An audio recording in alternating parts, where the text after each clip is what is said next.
Olá, professor. Obrigada por se juntar mais uma vez a nós. Olhamos hoje para uma efeméride que há dias assinalou os 25 anos da queda do Muro de Berlim. Houve muitos discursos, muitas cerimónias, os meios de comunicação social assinalaram grandemente esta efeméride. Perguntava-lhe que importância tem hoje olharmos para este dado histórico e o trazermos até à nossa vida de hoje. Para quem assistiu em direto, de facto, hoje recorda como aquele momento em que o nosso mundo em que vivemos, enfim, finais do século XX, inícios do século XXI, teve o seu momento inicial, fundador.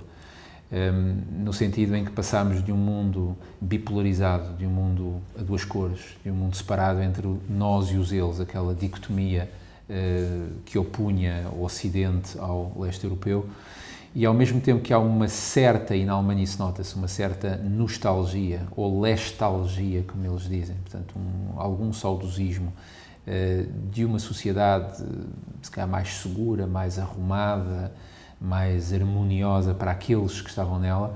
Também havia uma tensão social enorme, e a queda do muro em Berlim em 1989 assinala, felizmente, e na minha ótica, um desenvolvimento das liberdades em todo o mundo. Uma libertação do leste europeu, dali a 2 anos aconteceria a desagregação da antiga URSS. Penso que a curto prazo o mundo melhorou muito, mas também criou desafios novos, problemas novos, e problemas sobretudo em que o nosso interlocutor, o nosso inimigo, entre aspas, o nosso interlocutor ou o nosso opositor hoje é um elemento muito mais difuso, muito mais invisível. Portanto, o que perdemos em arrumação, ganhamos em incerteza, e isso é uma das desvantagens que o mundo contemporâneo tem. Mas não há dúvida nenhuma que o balanço a fazer desse acontecimento é um balanço muito bom, porque melhorou as liberdades, melhorou a sociedade em geral, e foi decididamente uma afirmação de democracia, de liberdade, de bem-estar da sociedade ocidental. São valores que importa recordar, para além da data redonda, que naturalmente a sociedade e os meios de comunicação social olhariam para ela. Há valores inerentes que estão relacionados com esta queda do Muro de Berlim, que hoje é importante recordar e assinalar. E de certa maneira nós vimos isso na análise que a imprensa fez. Ao mesmo tempo que recordava a queda de um muro, lembrava que ainda há muitos muros. Alguns invisíveis, é verdade que sim, mas alguns visíveis. E, portanto, os regimes políticos continuam, por vezes, a segregar minorias, continuam a segregar opositores, seja fisicamente, seja espiritualmente, ou seja, economicamente. E é muito interessante, por exemplo, que o ex-secretário-geral soviético, Mikhail Gorbachev, tenha salientado o quanto a Ucrânia e quanto a tensão Europa-Rússia pode significar uma espécie de reificação de uma guerra civil que nós já não víamos há muito tempo.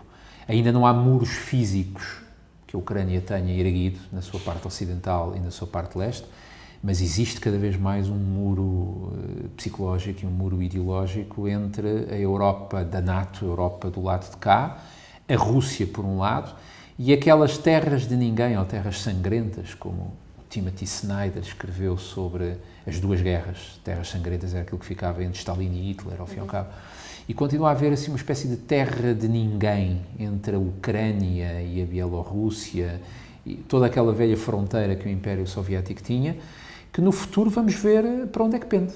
Se pende para o lado de lá, e cada vez mais este lado de cá e de lá volta a ser falado, porque a incerteza da política europeia em relação a Vladimir Putin e à Rússia, infelizmente, é maior hoje do que era, se calhar, há 5 anos ou há 10 anos atrás. Pergunto-lhe que papel tem a Europa na desconstrução destes muros invisíveis. A Europa, na altura, era uma Europa ocidental. Quer dizer, quando nós pensamos na então CEE, que ainda não havia UE, a UE é um acrescento jurídico e político apenas a partir de 1992. Na altura era um mercado económico e político comum, com 12 Estados na altura, portanto, bastante mais simples do ponto de vista da sua arquitetura institucional.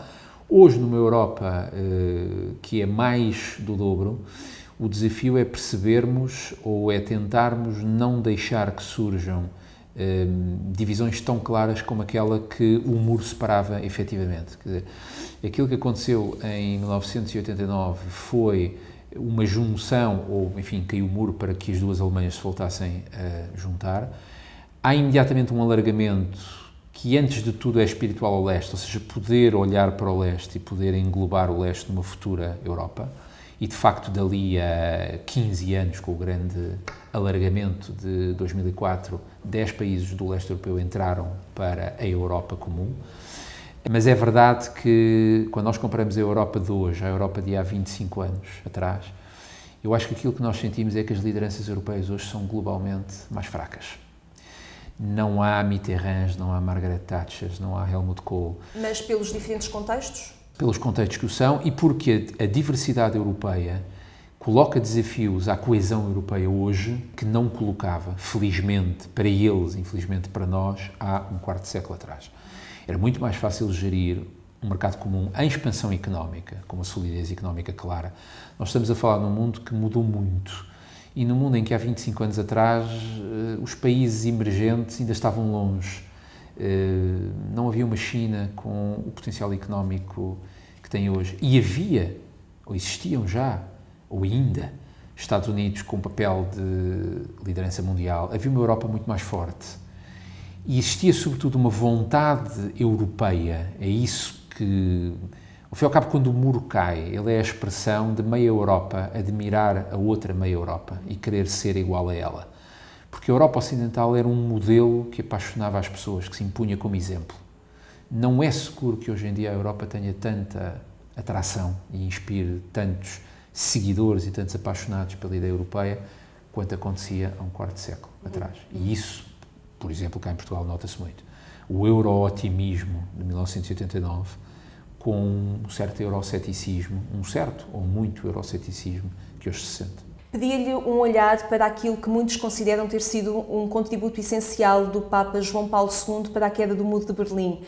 Também o Papa Francisco, há dias, assinalando precisamente esta efeméride, condenava a perseguição de muitas pessoas por razões religiosas e apelava a uma cultura do encontro. Este tem de ser o caminho? Tem, e não há dúvida nenhuma que há que a Igreja, e quando nós olhamos para a história política em geral, não há dúvida nenhuma que o Papa João Paulo II, na altura, São João Paulo II, hoje, o Papa deu pela sua liderança espiritual, deu aos povos do leste um empurrão que não é político, embora nós o possamos ler como um apoio político, mas São João Paulo II, sobretudo, impôs pelo seu exemplo.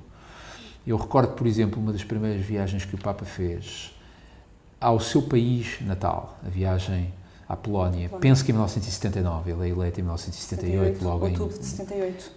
A viagem será talvez em abril, maio, junho de 79, quando o Papa lança o seu famoso apelo, não tenham medo.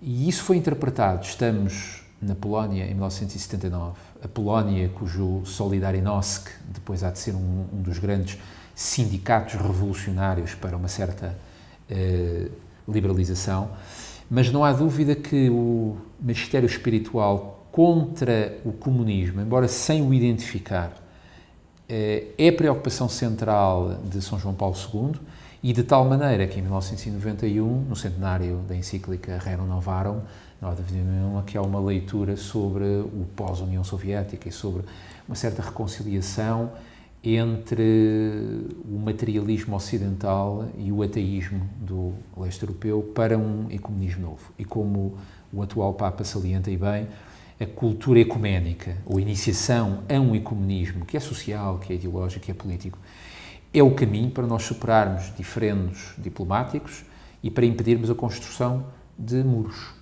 seja em Israel, seja na Ucrânia, seja nos Estados Unidos em relação ao México, por exemplo, um exemplo tão simples quanto isso, e aparentemente tão lá longe, mas ao fim e ao cabo é a velha divisão entre norte e sul, entre ricos e pobres, entre aqueles que aceitamos integrar e aqueles que pomos à margem. E, portanto, nem que seja por esse exemplo, a história da Igreja confunde-se com a história desta libertação espiritual no leste europeu no final do século XX.